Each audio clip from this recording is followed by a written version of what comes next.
acredito que era o Espírito Santo que plantou essa verdade no meu coração, entendeu? Porque ninguém nunca me explicou aquilo. Mas o Espírito Santo não deixava eu gostar daquilo.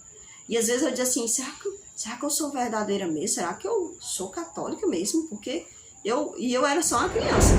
Que eu não gosto dessas imagens. Eu passava assim, né? Dentro do templo, assim, dentro do templo não, né? Dentro lá da instituição, eu ficava olhando, né? Isso aqui, né? Eu ficava assim. E aí a minha tia foi embora, uma tia que a gente tinha, separou do marido, aí deixou umas coisas lá em casa, uns quadros e tudo mais, aí deixou umas imagens que tem uns bonecos assim, uns bonecos de gesso, né, que tem uns corações assim pra fora, aquilo era que eu tinha horror mesmo. Aí a mãe da inventou de botar bem assim na porta, né, então quando eu passava, eu ficava horrorizada com aquilo, que eu tinha um pavor daquilo, sabe, ao invés de eu venerar aquilo, eu tinha um pavor. Então eu acredito que era o Espírito Santo que colocava aquilo em mim. Porque a minha mãe nunca ensinou a gente a se prostrar diante de imagem, né? Ela colocou isso lá na parede, mesmo ela tendo os budinhas ré, mas ela botava lá os budinhas ré dela, né? Acreditando que ia dar dinheiro, né? Nunca deu um tostão. Ainda bem, graças a Deus, né? Então, o que que acontece, pessoal? Deus, ele visita para verificar. E é interessante, porque eu não me lembro, assim, que minha avó, né, por parte de mãe, tinha esses costumes, né, de adorar essas imagens também. Não me lembro desse detalhe. Então, pessoal, Deus, ele faz essa visita. Como ele também deixa claro aqui que ele visita, olha, e mostra misericórdia a milhares dos que me amam e guardam os meus mandamentos. Então, assim como ele visita a pessoa que pratica a iniquidade, ele visita a geração, ele também visita milhares de pessoas, né, que guardam os seus mandamentos. Então, é muito interessante quais escolhas nós estamos fazendo. Então, aqui o outro mandamento de Deus, a gente vai para o terceiro mandamento de Deus, que diz assim, não tomarás o nome do Senhor teu Deus em vão, porque o Senhor não terá por inocente aquele que tomar o seu nome em vão. Então a gente percebe que muitas pessoas, elas fazem muito essa quebra desse mandamento, né? O que é tomar o nome do Senhor teu Deus em vão? Muitas das vezes a pessoa acha que é ficar falando assim, ai meu Deus, por que eu fiz isso, meu Deus? As pessoas pensam que é isso, mas na verdade não se trata disso, né? Mas às vezes as pessoas fazem filmes e colocam ali, profanam o nome do Senhor, entende? Vai profanando, por exemplo, fazem filmes de terror, filmes de horror, onde eles ficam ali falando como se aquilo fosse real, ou profanando o nome de Deus em meio à imoralidade. Então, isso também é profanar o nome do Senhor Deus em vão, né? É jurar por Deus. Eu juro por Deus, sendo que a pessoa não vai fazer aquilo, né? Fica jurando por Deus, né? Fica falando, por exemplo, a pessoa vai no tribunal, né? Aí vai dizer assim, jure aqui sobre a Bíblia, né? A Bíblia é a própria palavra de Deus, né? Aí eu juro, só que ela vai lá ser uma testemunha falsa. Ela também está levantando o nome de Deus em vão, né? E claro que alguém vai saber explicar muito melhor isso aí do que eu, né? Até porque, pessoal, o próprio nome de Deus, se a gente for pesquisar, né? É um nome que praticamente não se sabe dizer como é que é esse nome, né? Então eu acredito que é mais na questão da consciência. É tipo fazer alguma coisa já querendo colocar ali a pessoa de Deus naquilo. Não é a questão de nome, Deus, Senhor, o nome de Deus nem é Deus, nem é essas coisas, né? Então, é a questão de você fazer algo usando aquela pessoa que é superior, né?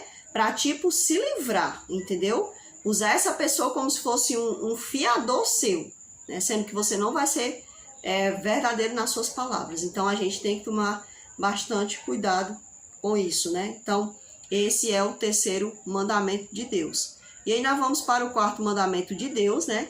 Que a gente falou lá no começo. Aí diz assim, ó, lembra-te do dia do Shabat, para mantê-lo santo. Então, é muito interessante, pessoal, que ele já começa dizendo assim, lembra-te, né? Por que era lembra-te? Porque o povo havia esquecido. O povo havia esquecido do dia do sábado. Não é lembra-te, esse lembra-te aqui é porque Deus estava pensando em nós. Não, sim, ele estava pensando em nós. Porque com o passar do tempo, a humanidade foi só mais esquecendo as coisas de Deus. Mas era claramente ali, já lembra-te dali em diante do povo que saiu do cativeiro egípcio em diante. Por quê? Porque o povo havia esquecido. Passaram tantos anos lá dentro do Egito, olhando outros deuses, pegando a cultura egípcia e, claro, esqueceram do dia do sábado. Por quê? Porque esse dia era um dia que o povo de Deus parava, né? E que deve ser assim também. Era um dia onde as pessoas davam sua mente para se consagrar cada vez mais ao Senhor, né? Buscavam entender as coisas do alto, o que Deus queria cada vez mais para a vida deles, né? Como era que estava a relação entre eles e o seu Senhor, o seu Pai. Então era um dia onde havia uma consagração, uma dedicação da criatura para o seu Criador. Então o homem ele havia esquecido que ele tinha um Criador, que ele tinha um Senhor, né? Ele não lembrava mais que ele tinha um Senhor que livrou ele, que quando, antes deles entrarem lá no Egito, ele programou tudo. Permitiu que o seu servo José fosse escravizado, estudasse na escola da crise, né? Na faculdade da crise, que é a melhor faculdade que nós temos, é a faculdade que nos ensina, né, a realmente vivermos a vida como Deus sabe que vai ser o melhor para nós. Então Deus permitiu que José passasse pela faculdade da crise, se formasse, e ali Deus, como Salvador, ele já era Senhor deles, e ele se mostra Salvador, usando ali o seu servo José para livrar o seu povo daquela grande crise que veio sobre a terra, que foi a crise da fome, aonde eles são levados para o Egito. E não somente o Egito, não somente o povo de Deus foi beneficiado, mas os egípcios foram beneficiados com a bênção que Deus deu a eles, que foi o seu servo José. Então Deus trouxe a bênção para o seu povo, e Deus trouxe a bênção para os egípcios através do seu povo. Então o povo havia esquecido do dia de Shabat, né? Ele havia esquecido do dia de manter santo esse dia, né? Aquele dia que pertencia ao Senhor. Ele não é meu, ele é do Senhor, ele é o dízimo do Senhor. E esse é o dízimo que deveríamos praticar com ênfase, com mais ênfase ainda. Por quê? Porque esse é o dízimo do tempo, né? O dízimo daquilo que nós não temos controle, não temos poder, mas o Senhor nos dá essa condição, que é a condição chamada tempo. Então ele completa, mas o sétimo dia é o Shabat. Então Deus ele faz o sétimo dia, né? Como ele fez o primeiro dia da semana, o segundo, terceiro, quarto, quinto, sexto, sétimo. E ele pôs o nome, mas o sétimo dia é o sábado. Então nenhum dia da semana Deus vai colocar um nome. Ele chama primeiro, segundo, terceiro, quarto, quinto, sexto e sétimo. Mas é só o sétimo dia que ele dá o nome. E esse nome chama-se sábado, Shabat, dia de descanso. Então, chegou o sábado, todo mundo já sabe, era o dia do descanso. O dia do descanso do meu eu. Eu tenho 6 dias para o meu ser. Mas eu tenho um dia para eu dedicar-me e dedicar a Deus. Então, esse é o que significa o sábado do Senhor. Então, aquele povo, eles haviam esquecido e Deus estava chamando eles para se lembrarem, né? E ele diz, teu Deus, nele não farás obra alguma, nem tu, nem teu filho, nem tua filha, nem teu servo, nem tua serva, nem teu gado, nem teu estrangeiro que está dentro das tuas portas. Então, aqui nesse dia, nem nós que reconhecemos o nosso Senhor, o Deus invisível, o eterno, como nosso único Deus, nós não podemos praticar nada nesse dia, nada que seja para o meu ser. Tem que ser tudo englobando ele. E ele diz que assim como eu não faço nada, eu também não posso fazer com que outros façam. Eu não posso escravizar os outros como um dia eu fui escravizado.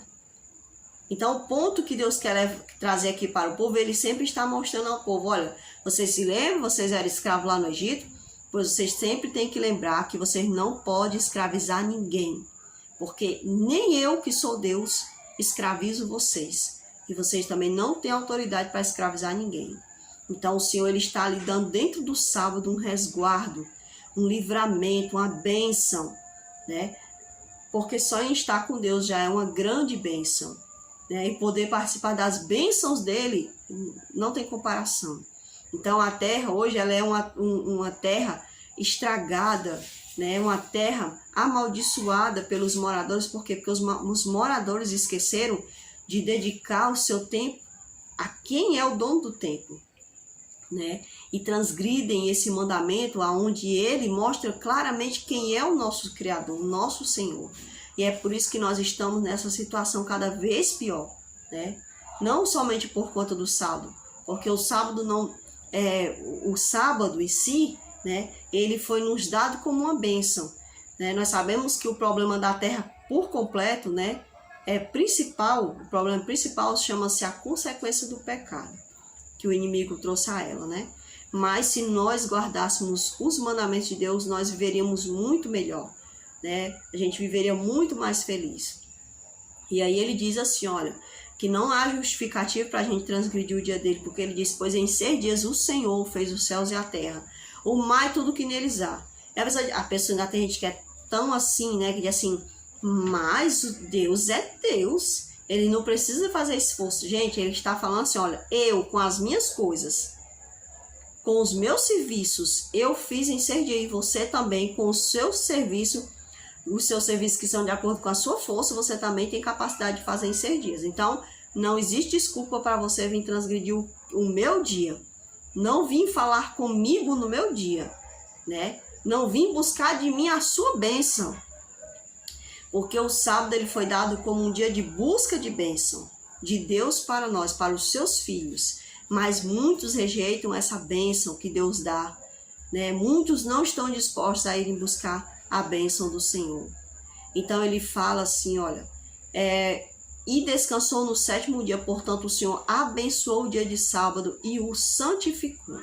Então esses 3 atos que Deus fez, descanso, né, a bênção e a santificação, são os 3 atos que nós também fazemos nesse dia.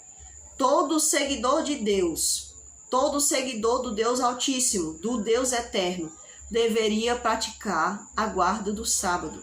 Mas por conta do orgulho do seu coração, né? Por conta de eles não aceitarem que eles estavam errados e que eles estão errados, eles preferem o orgulho, preferem ser como Judas, não querem se submeter à vontade do Cristo, eles querem fazer as coisas de acordo com a sua vontade. E aí eles se confiam nos seus padres, nos seus pastores, que estão ensinando aí as coisas de qualquer jeito para eles. Mas eles não vão ter desculpa para dar a Deus. Sabe por quê? Porque todos nós temos aqui nas nossas mãos um livro chamado a Palavra de Deus, a Bíblia. Então não existe desculpa.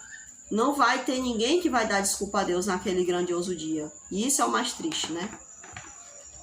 E aí, pessoal, vamos passar aqui para o 5º mandamento. Então, a gente verificou aqui que os 10 mandamentos, eles são separados em 2 partes, né? Os 4 primeiros que fazem referência totalmente a Deus, a pessoa de Deus. E agora nós vamos para os últimos mandamentos, né? Que são os 6 mandamentos, os 6 últimos mandamentos que fazem referência ao ser humano, certo? E isso não quer dizer que ele não faça referência a Deus, faz, mas é Deus apontando da humanidade para a humanidade e a forma correta, né, de que haja uma harmonia entre a humanidade e Deus. Então ele diz, honra teu pai e a tua mãe, para que se prolongue os teus dias na terra que o Senhor teu Deus te dá. Então aqui já começa de cara o 5º mandamento falando sobre o nosso próximo, né? E o nosso próximo mais íntimo, que são os nossos pais. E diz que nós devemos honrar esses nossos pais. Honrar, pessoal, honrar mesmo quando um pai não ama a gente continuar amando a ele, certo?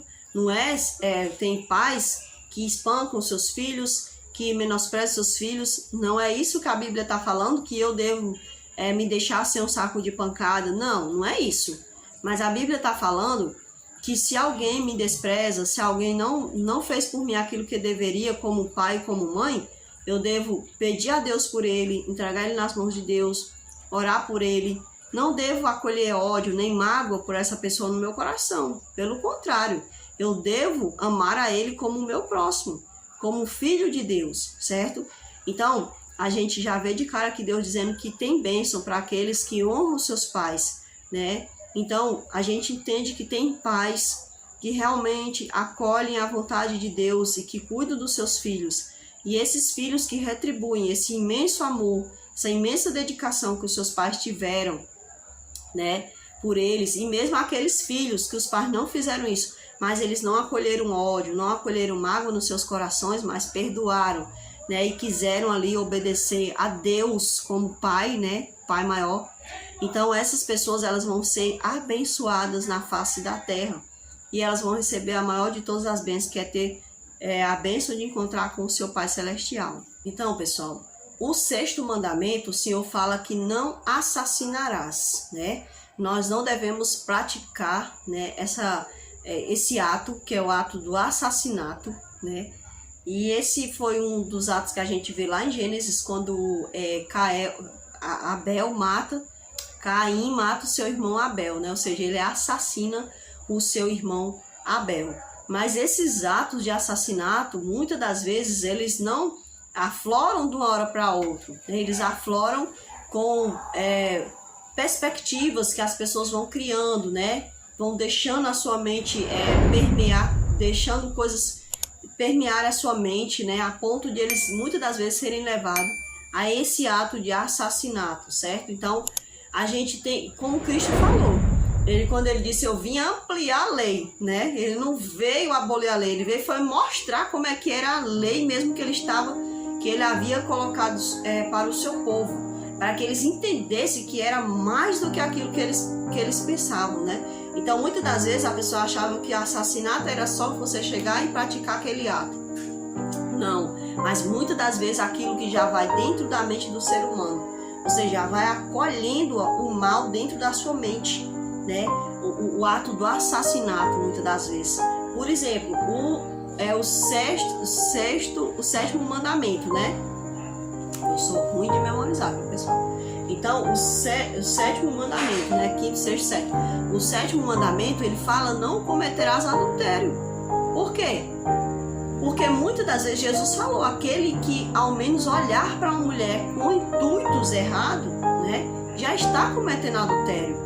Então, não cometer adultério não é simplesmente ir lá e se deitar com a mulher. Para ele deitar com a mulher, antes ele cobiçou, ele desejou, ele criou uma coisa dentro da sua mente. É que nem o Davi com a Batseba, né? Ele ficou ali olhando, a Bíblia diz que ele olhou, ele cobiçou, né? E pela cobiça ele planejou como é que ia ficar com ela, com a mulher casada.